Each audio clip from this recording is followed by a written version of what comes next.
Let's get it ready. EU, we already know how it gets. It's week number 2. This is kind of the last ride, the last final 10 games for all of these guys. We've been talking about overall leaderboards when it comes to the top 80. Now, we can say names, we can talk about the game all we want. The thing on the line, though, is how does it actually affect these players and their decisions when they're moving from box to box, right? We have people climbing up the top 80. These guys will have struggles, and they will try to play more aggressively. Hopefully, not hopefully, but sometimes ruining people's games who are near the top, who are trying to play passive.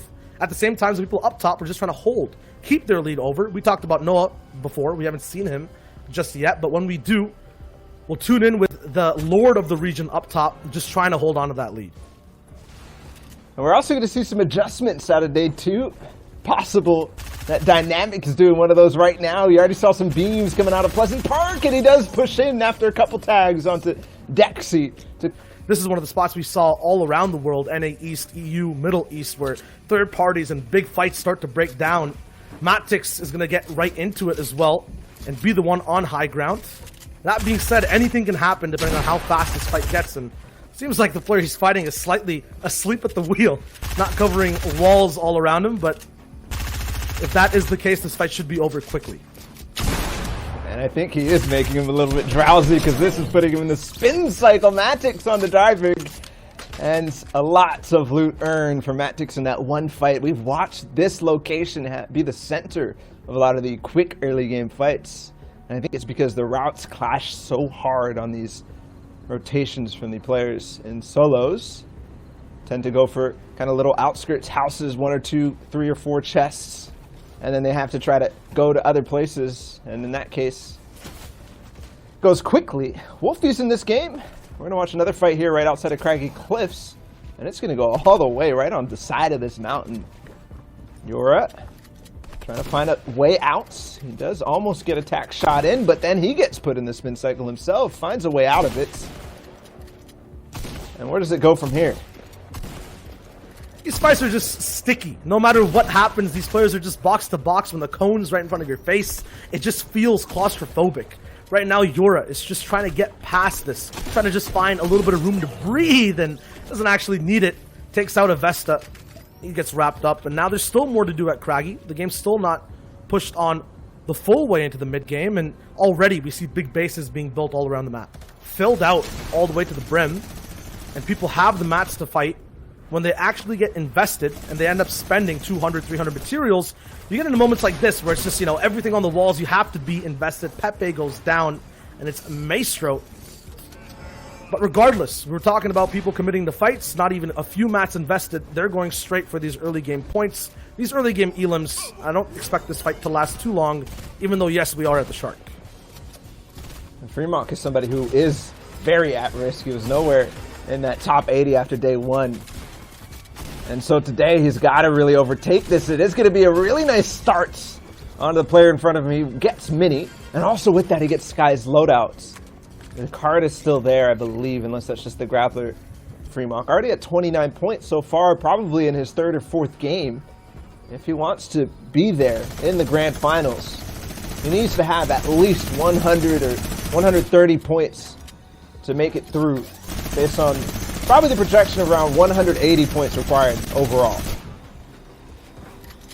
It's all about getting through these thresholds, but when you're in a box fight, you can't actually think of that totally. And hey, forget box fights. If you have an opportunity to get that fall damage elim done, Maestro, 1, 2, 3, easy peasy, has it there for him. 14 total points. Trapped in a fight where he doesn't have the full advantage in Storm. Now just, I think, 2 seconds left to land one more shot. It's not going to be possible. It's the last possible second, actually, on the Bafo. He gets to live. I was about to just go into full roast mode because we saw just 2 games ago Caxi fall in a box fight, and one that I think he should have won this time. One that he should have lost, he ends up winning out in. That being said, we tuned into this portion of the map before. We knew where the zone was going. It's slightly close. Can he just get back in, have enough HP to live out? I mean, the yacht's there. We'll tune into Maestro once again, though. I feel like he's the star of the show right now with this W key. We talked about the Grotto minigun. Brutus's minigun not being the best thing for solos, but he's finding ways to make it work and just complementing it with that golden AR. Really does need a solid, big performance, basically at the top of the 2nd day leaderboard.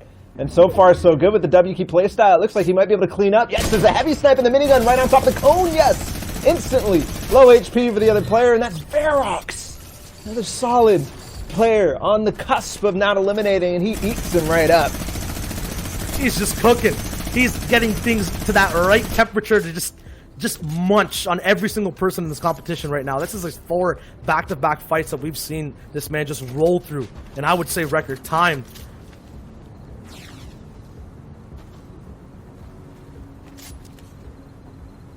I think that's CRR. Yes, it is CRR. You can just tell by the skin. I was going to ask for a drip check earlier because he's full mythical creature right now on the side. And Bryzy is not going to be able to get the loot. But CRR out of this game right here. He's going to have to go on to the next one. That does not necessarily mean he's down and out for the count, because I think he was certainly in contention for the top 80. One of the better controller players, so we would expect him to be up there. But for now, he's out of this one. And not making mistakes. We've seen how much one game, one individual moment in one game can matter. Even just the placement point, the tiebreakers all the way at the top down to 80th place. They're just so close. You want to make sure you make the best out of every single moment. Because that's uncharacteristic. But he didn't fall off spawn. He didn't fall in mid-game fights. It was endgame every single time. And for Wolfies, that's a far cry from his aggressive playstyle. The W key, get in your box mentality for him since the World Cup days after getting second there. Nice pick off from Jachu on a Xeno. It's going to net him a little bit. But most importantly, I think the Elim there, because Jachu was already looking very good on materials. Jachu will chill. And possibly one of the best boxes available at Sweaty Sands. Meanwhile, a 4-man condominium stack. We'll pick and choose to see who leaves first once this zone does close in. Yura collects the rents onto Lysen right there across the way. And even with the harpoon, he gets... And from here, the top 80 people in this weekend's competition will qualify for that grand finals. So that's the importance there. But still, prizing on the line. So for the people like Wolfies, who were 5th place yesterday, they still have the potential to get $50,000 for placing first. And that's definitely on the minds of players like that, but everybody else also thinking about that top 80. That's basically the two sides of the coin today. It's just people trying to grab towards the top. Darker right now trying to just reach in the boxes, and he does hold on to a big elimination and the loot as well from it. Gonna have the option, no, it gets taken away. Now he's at the risky territory, but slightly safe. Oh no, now he's in a very sticky situation. Has to get out of it, trying to, and the end game's about to start too. That it is. We've got 5th zone. A lot of people starting to make their rotation, but just want to talk about that play really quickly, because Darker obviously got the Elim onto Kura. You talked about the horde of loot there, but then instantly gets shot out by a harpoon player down a layer. And that baited Darker to go down one. But that was not his build, so instantly there was edits, instantly there was spray, and he gets punished for a play that was certainly a little too risky. And right now you talk about risk, you talk about how the game's developing. It's just so congested into just the Sweaty Sands hotel. Everyone's finally here, and it's two main sides that everyone's on. Right now Shando is finding his main way to get in the boxes, trying to find the tags, but doesn't all the way get there in the most comfortable fashion. Taken down on all shields, on all fronts as well. Has about 600 mats left. How many will he use on this defensive run here? Finally looks like he's stabilized, gets the shield up. But just look over at this hotel side. People have to be checking out, but at the same time being careful box to box as to what's going to be going on. On the other side of things, there's a very small community. The 4 base now expanded to about an 8 once people launch padded in, and they'll have the favor on where to move in zone. The entire lobby is basically going to be at the beck and call of these 8 individuals. And every one of these impacts, every one of these elims starts to get so consequential. I mean, Stompy just went down there to Shando. Stompy, one of the most influential players in solos back in the World Cup qualifier days, in tournaments just like this. Maestro continues, heavy snipe in the box, and that's now 5 for him.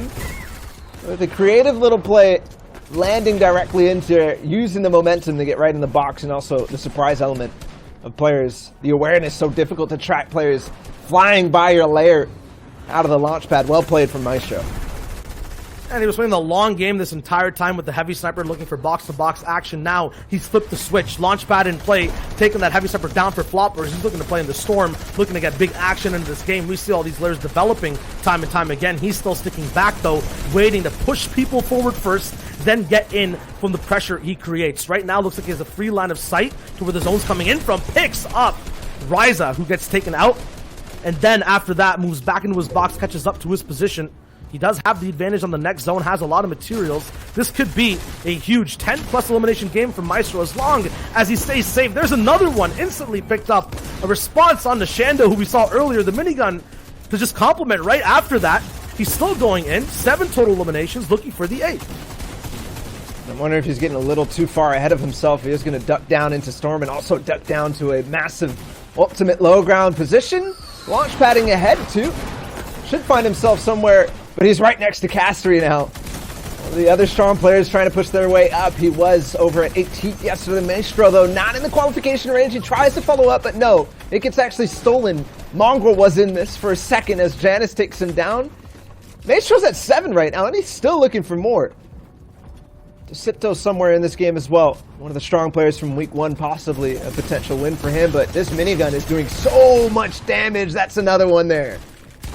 Let's talk about Maestro, someone in control. He's the individual starting off the entire chaos in this endgame. When things are silent, everyone hears his minigun first, then they react, and more shots are put down, but you don't need that big pressure when you have that close range tack as well. He gets another one. That's Deciptos, the person Bala was talking about. Another big contender taken out of this insanely stacked endgame. 8 people still left as we wait for that 8th zone to wrap up. Maestro still holding the line at the edge. This is such a good ebb and flow of tactics here. He's going forward, looking for pressure, then playing back, waiting for people to respond. And he's going to do it once again, just holding back with that minigun, raining down terror on everyone who's on that backside. Picks up one tactical shotgun switch again for the 3rd time for the next. 10 eliminations now for Maester. He is insane at the moment.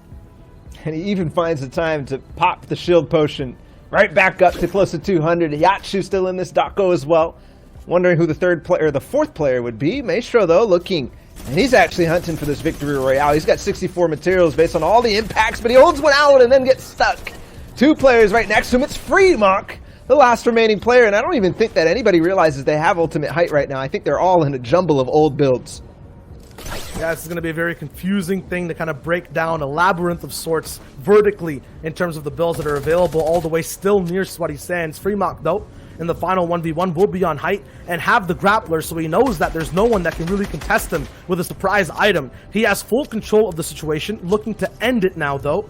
Just has that mythic AR to have a say on things down below. A minigun, though, to answer it. That was Maestro's before. He lands a big 74 headshot tag at his opponent down below. It's Jachu, who we saw before, take out so many different people in that mid game. Now looking to close the end. Builds are going to be the thing that are important here. Just looking for that final tack shot. And Fremont finds it.